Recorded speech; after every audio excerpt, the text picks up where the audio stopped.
common knowledge. We're talking about little known history. Welcome to the King's Table Podcast. I'm your host, KCDG, and you know how it go. We'll be right back with you.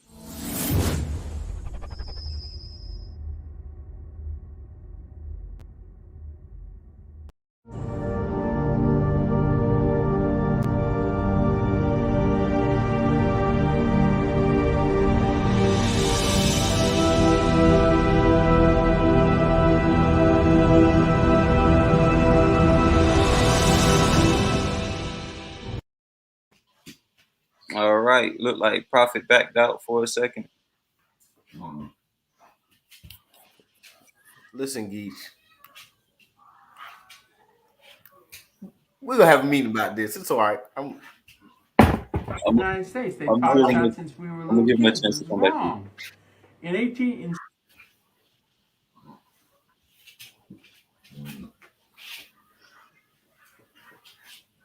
All right, so today we're going to be talking about the American presidents, the first American presidents. Anything you want to add to that? No. I like reacting. I ain't gonna jump out there this time. I got follow-up info. Well, we had Prophet on panel, and he was saying that the first presidents were slave owners, and he wanted to talk about that, but I don't know what happened. Yeah, but like I was trying to tell him, man, we talking about historically accurate. You know what I'm saying? First president. We ain't talking about the ones that they boosted, and kept up front to hide the truth from us. Right, and I think that's the context he was missing. So without further ado, I'm gonna get to this video on your screen, and then y'all let me know what y'all think in the comments. Shout out to Muslim Geechee, always early. Muslim Geechee in class early today. And trying to take my perfect attendance title. 1781, the United States finally got the British to agree to get out of America. So as the armies are marching on the Continental Congress saying, you owe us a year's worth of pay, and the Continental Congress is running from the halls of Congress, out pops a guy named John Hanson, who happens to be mixed Oriental, black, and white. Kind of had the skin color of President Obama.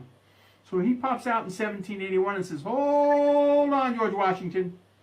Let me personally pay your soldiers. So he has a couple of people working for him, go down in the basement, and they bring up these chests full of silver. And he paid the Continental Army off, and they were all happy, and the Continental Congress stopped running, Thomas Jefferson and the rest of them, and they came back, and they made him the first president of the United States in 1781. He set up the post office, the presidential seal, all kinds of things. Isn't it fitting in a nation of immigrants that our very first president would be Oriental, black, and white? Again, his name was John Hanson.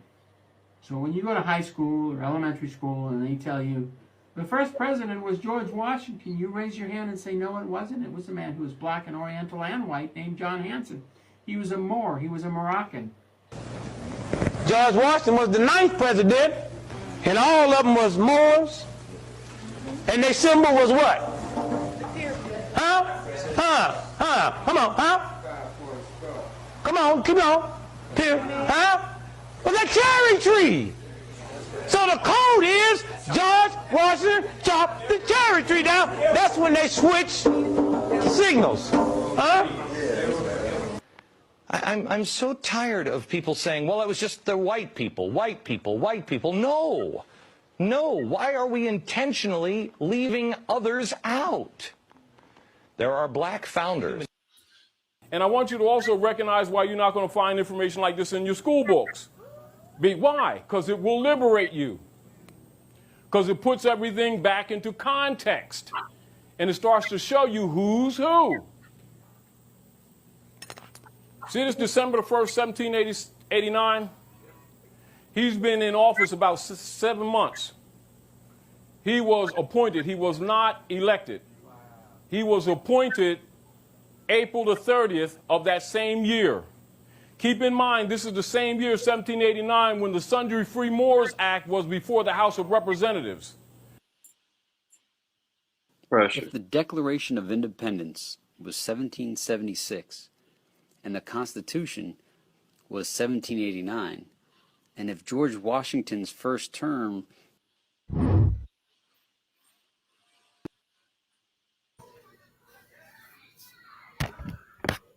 So, John Hanson, what you know about him? Uh, all I know is that I can do the math. And where's your mouth coming up to? My math says that according to what they say, hey, we're gonna do a live search right now. When did George Washington's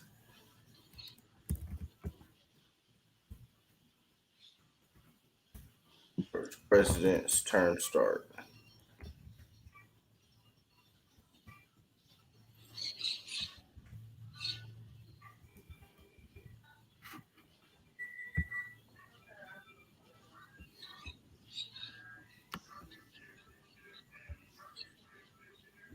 It says 1789, right? Mm-hmm. George Washington, 1789. So, what's the year of the Constitution? Wasn't it 76? So, just that math alone tells me that that there's some missing information. So now that we know that there's some missing information, now we're gonna go ahead and now we can dig deeper into the real first president. You know what? Them was my thoughts exactly. All right, I'm gonna pull this up. John Hanson was an African-American associated with the American Colonization Society. Well, this is the wrong John Hanson. I believe this is the one we need. John Hanson was a merchant and public official from Maryland during the era of the American Revolution. After serving in a variety of roles for the Patriot cause in Maryland, in 1779 Hanson was elected as a delegate to the Continental Congress. He signed the Articles of Confederation. Okay, that one gets deep. Okay, instead of that one. Is that the right one? That is the right one, but I'm gonna go back Did to you it. see the picture they have for that one? Yeah, it's whitewashed.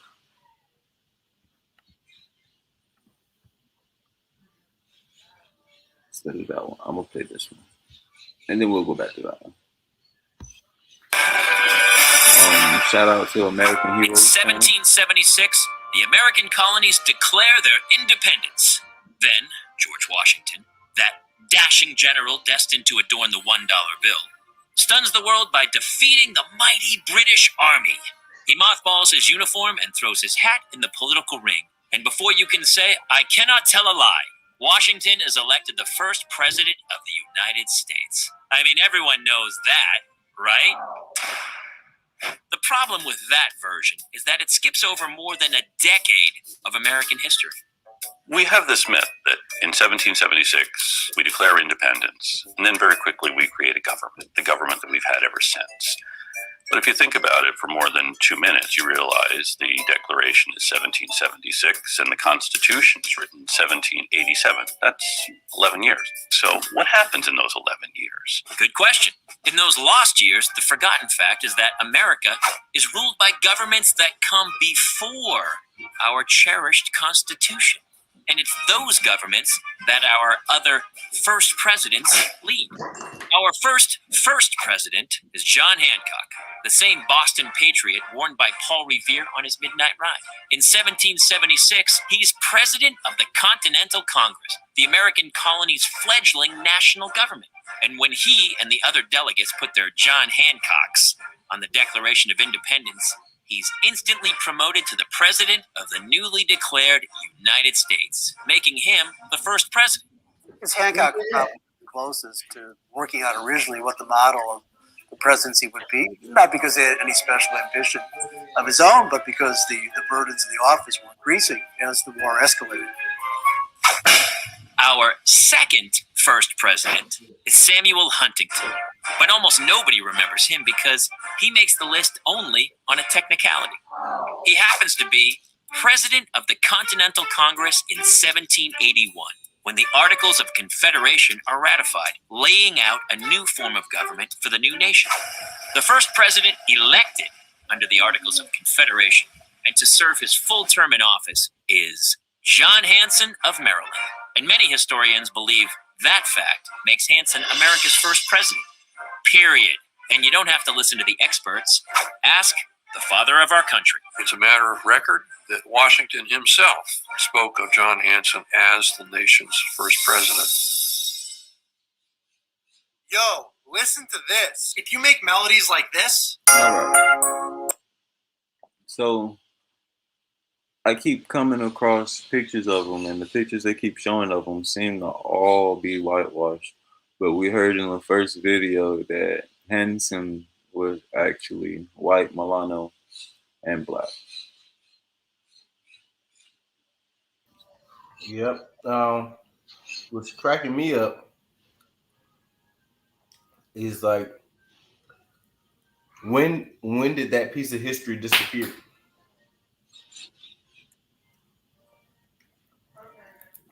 Why is it so important they make George Washington the first president?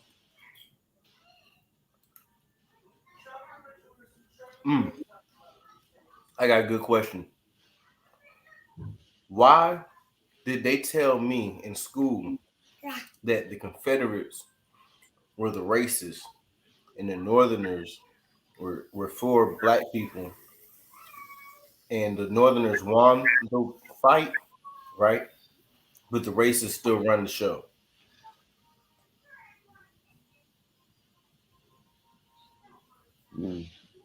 That's a good question. That's crazy, right?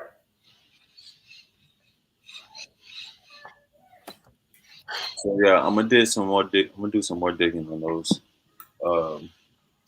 presidents, but I thought it was really interesting because I've always known George Washington would be the first president until this morning. Who get you talking about? Hancock is the one who studied the art of seduction?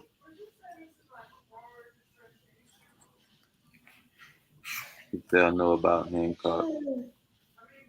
He studied, yeah. I guess he's talking about Hancock. Then he studied the art of seduction. Yeah.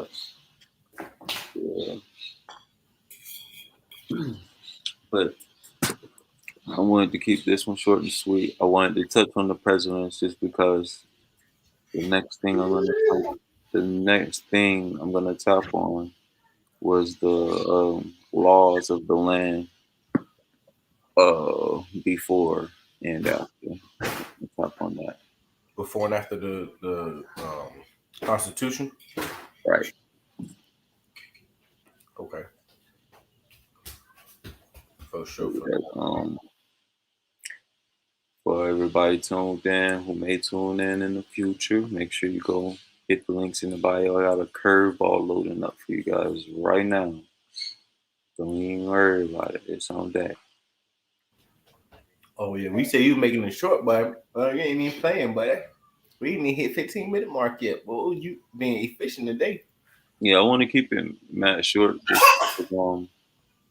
I got something I want to study real quick.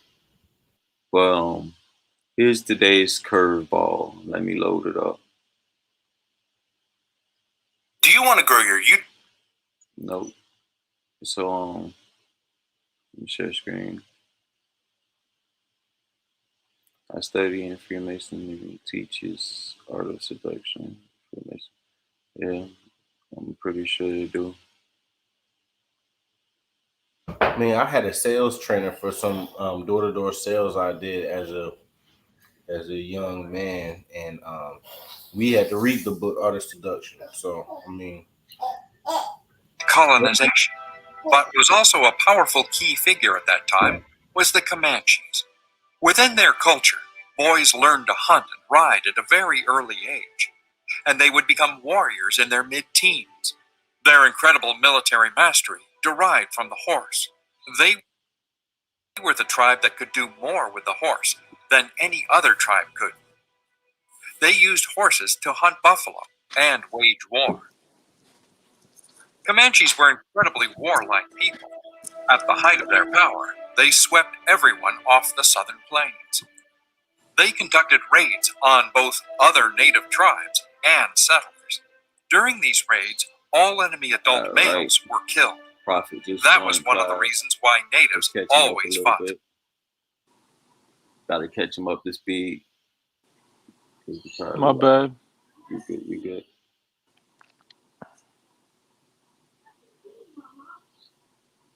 All right, hold on 1 second. Chaos, take the wheel. Man. Well, see him. We're talking about the first president, the real first president. Talking about the hidden history. All right. And the young king wants to add his little 2 cents with a mouthful. Carry your butt on in and watch TV, sir. Yeah, thank you. Yeah. And so we pulled up some footage on John Hanson. Shows that he was a black, white, and Asian mixed man who had possibly the complexion of Sir Barack Obama, our former president. Another thing that we learned is that the truth behind the cherry tree statement is where the changing of the narrative took place, because the first president was identified as a Moor, and one of their symbols of identification is the cherry tree. So in truth, when George Washington was stated to cut down the cherry tree, he was erasing our history. Exactly. So now there is. In 1781, the United States finally got the British to agree to get out of America. So as the armies are marching on the Continental Congress saying, you owe us a year's worth of pay, and the Continental Congress is running from the halls of Congress, out pops a guy named John Hanson, who happens to be mixed Oriental, black, and white. Kind of had the skin color of President Obama. So he pops out in 1781 and says, hold on, George Washington. Let me personally pay your soldiers. So he has a couple of people working for him go down in the basement, and they bring up these chests full of silver. And he paid the Continental Army off, and they were all happy, and the Continental Congress stopped running, Thomas Jefferson and the rest of them, and they came back, and they made him the first president of the United States in 1781. He set up the post office, the presidential seal, all kinds of things. Isn't it fitting in a nation of immigrants that our very first president would be Oriental, black, and white? Again, his name was John Hanson. So when you go to high school or elementary school and they tell you, the first president was George Washington, you raise your hand and say, no, it wasn't. It was a man who was black and Oriental and white named John Hanson. He was a Moor. He was a Moroccan. George Washington was the 9th president, and all of them was Moors, and their symbol was what? Huh? Come on, huh? Come on, keep on. Huh? Well, the cherry tree. So the code is George Washington chopped the cherry tree down. That's when they switched signals. Huh? I'm so tired of people saying, well, it was just the white people, white people, white people. No. No. Why are we intentionally leaving others out? There are black founders. And I want you to also recognize why you're not going to find information like this in your school books. Why? Because it will liberate you. Because it puts everything back into context. And it starts to show you who's who. See this December 1st, 1789? He's been in office about 7 months. He was appointed. He was not elected. He was appointed April the 30th of that same year. Keep in mind, this is the same year, 1789, when the Sundry Free Moors Act was before the House of Representatives. That's wild. If the Declaration of Independence was 1776, and the Constitution was 1789, and if George Washington's first term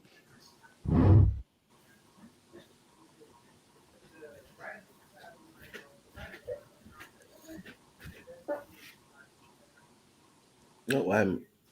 Yo, my bad. So, yeah, one thing that strikes me with that video, or the information that we get from it, is that we also get a glimpse of the real life as far as what we have to deal with as people and where some stuff stems from, as far as uh the notable event that took place was everyone was running away from paying the people who did the work. The soldiers did the work. You were able to gain victory on the backs of these individuals with these weapons going through these marches. And yet, as they came to confront you for not paying them for putting in this work, you as a whole were running. And then the one individual that stepped forward and personally paid it, he specifically said personally paid a year's salary for the military. He was the only person who was worthy of the position of president. Facts. Monetarily speaking. Monetarily speaking, nobody else was allowed the reins at all. There's no rights to anyone. I want to see what that silver looks like. Be honest with you. It would probably be the British minted silver coins. That's what I was thinking. Because we ain't even have currency. Right. We're sending the raw materials across seas and still having to wait for currency to return to us. Facts. Well, the nation was not us. Who I represent wasn't allowed to receive any of it. So right. We was bartering. Right. we were bartered. We were material to be bartered with. That's a whole fact too. So when I look at that information, it just shows that credit will never be paid when it is due. Because to be honest, credit is due immediately upon redemption. Mm-hmm.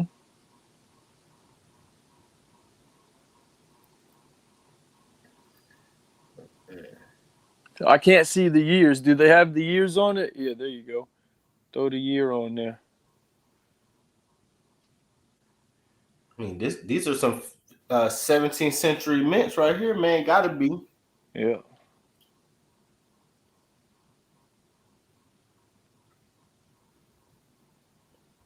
It says North American minted?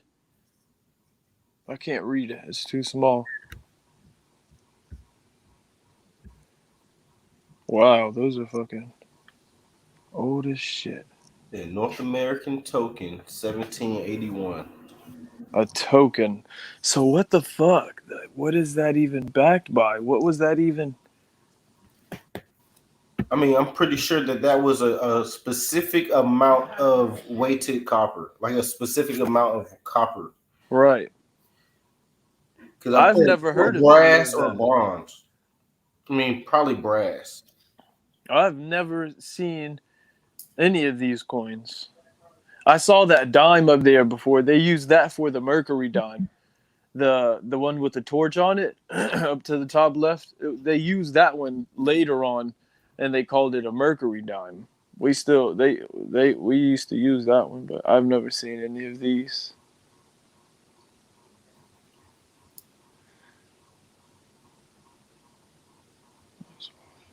Looks fire. That shit says metal, North American metal. Don't even have a set amount. Hold on, that shit looks fire, bro. Facts. Never seen any of those before. That's cool. I'm gonna put that up bigger. It look like that has a story on the end of it. What is that? A tiger, a panther? Mountain lion. You already know. Who is the woman on the front? It looks like a Greek god or goddess. Yeah. Looks like Hermes. If anybody in the chat know, let us know. Hold on, let me see. Yeah, because I've never seen these before. It's on second.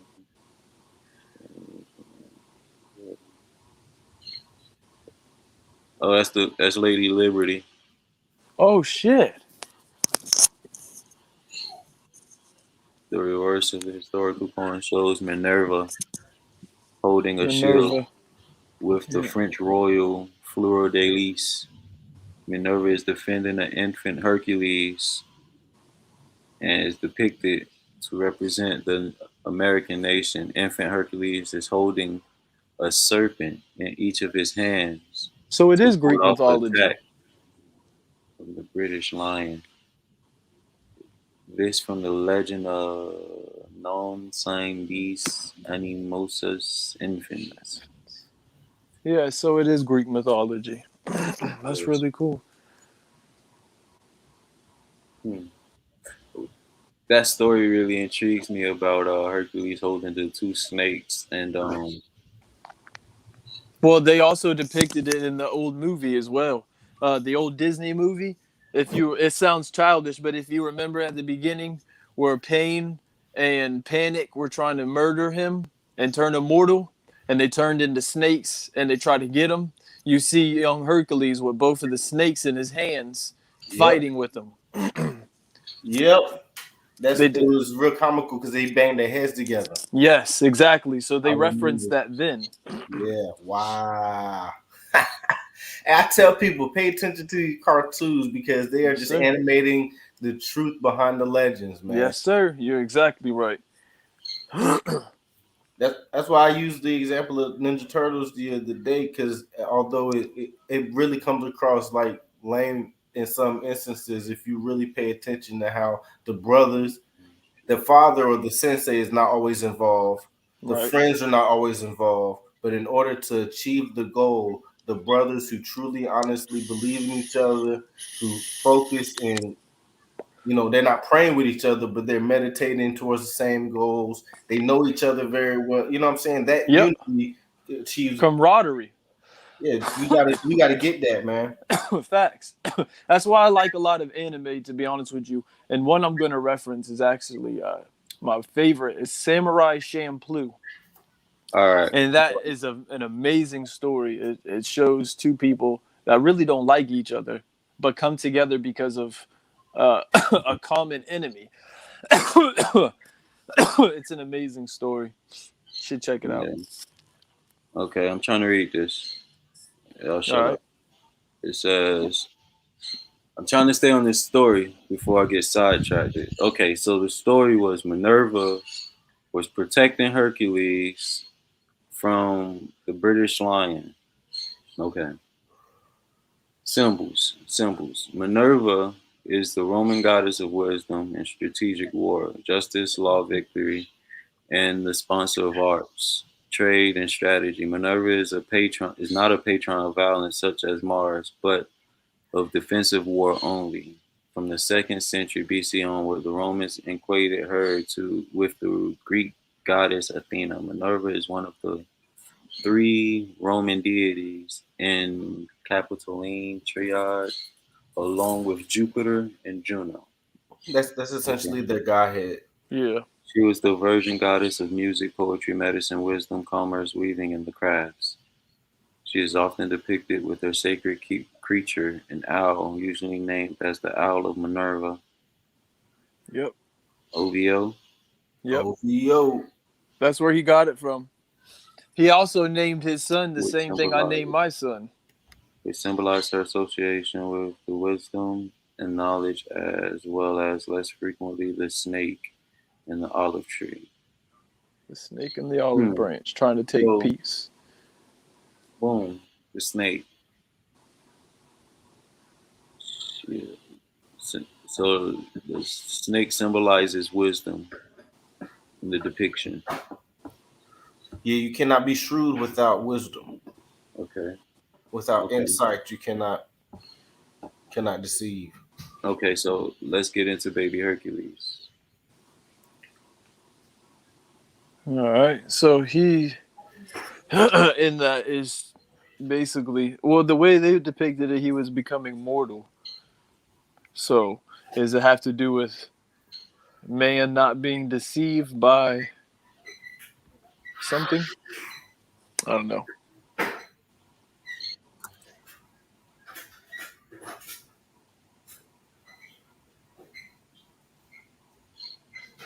Okay, so Hercules was the son of Zeus, king of the gods, and the mortal woman, Alcmene. I can't see it. It's too small. Yeah. Zeus, who was also chasing one woman or another, took on the form of Alcmene's husband. Yeah, that I nigga know Zeus was a naked piece of shit. Alcmene laying in bed, so Hercules was born a demigod with incredible strength and stamina. Okay, we know that much. There was a couple of his bitches Okay, tried to kill him. what did Hercules do as a baby? She snuck. Wait, what? She snuck Yep. two large snakes into his crib. However, baby Hercules grabbed the snake by the neck and strained them with bare hands. Hercules' mother Alcmene tried to raise them like a regular kid. He went to school like mortal children, learning subjects like math, reading, and writing. Okay, so you got Minerva protecting Hercules.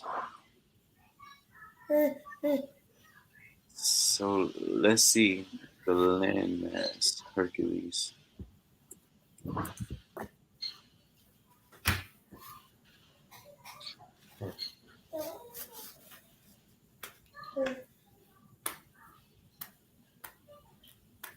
Got a city in California. It's not the one I'm talking about. Pillars of Hercules. So what if the depiction was her not only protecting, let's so to speak, the baby Hercules, but the pillars of Hercules? It will put that in a more physical context. And another thing I always wondered is why did who was it? Was it Russia or was it the UK? Someone who gifted America the Statue of Liberty. I always wonder Right? why. France? Yeah. In fact, I think the United States sent the first one back because she resembled an African woman too closely, and so they sent it back, and that's how we received the statue we have today. It was the replacement. From Stop what playing. that's the story I recall, sir. We can fact check it live here on the Tizoo.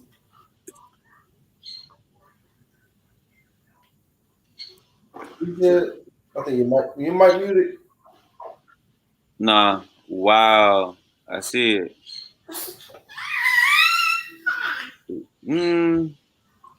I don't know. She was chubby as hell, that's for sure. Which Muslim Gucci say it's true. but hey, listen, if you look at the image, right, and you even if you remove all color bias, if you think of the time period that was, anyone who had that more portly build would be the mammy who was literally handling the house for the slave owners. And that's what they saw. Whoa, whoa, whoa, whoa, whoa.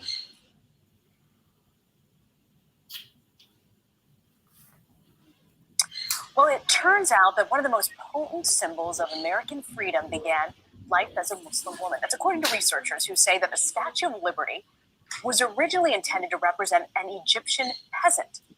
The sculptor, Frederic Auguste Barthold of France, planned for his work to guard the entrance to the Suez Canal. But when he was unable to sell his idea to Egypt, Bartholdi journeyed to America with his drawings of a Muslim woman in Arab peasant garb and transformed her into a Roman goddess of liberty. The Statue of Liberty was originally conceived as a Muslim woman, according to the Daily Beast. We all know Lady Liberty was given to the U.S. as a gift from France in 1876, but it was initially envisioned as a robed peasant woman holding a torch.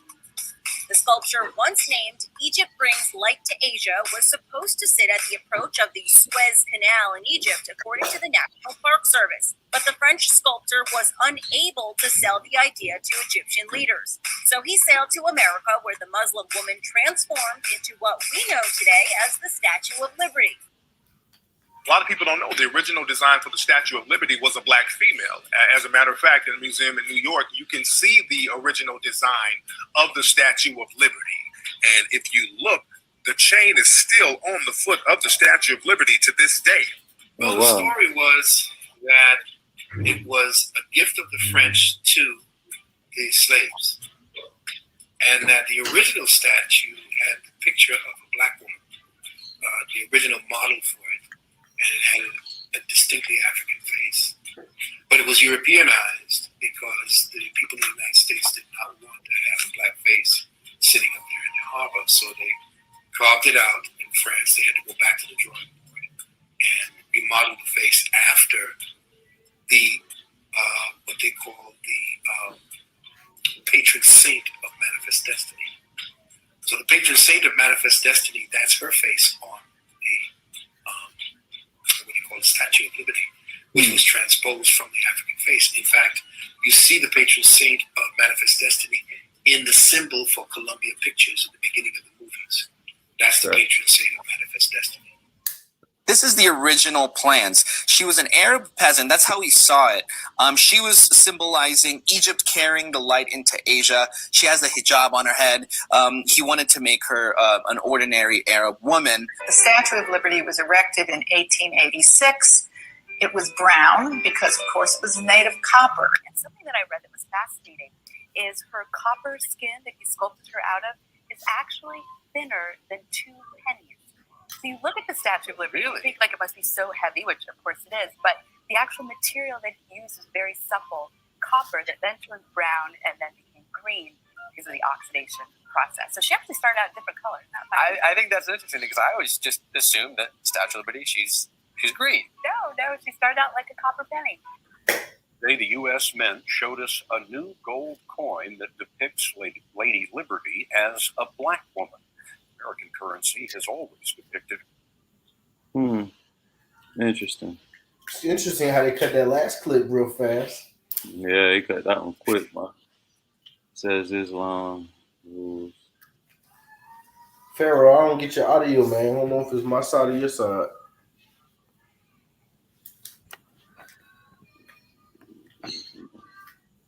Oh, Prophet, I can't hear you, bro.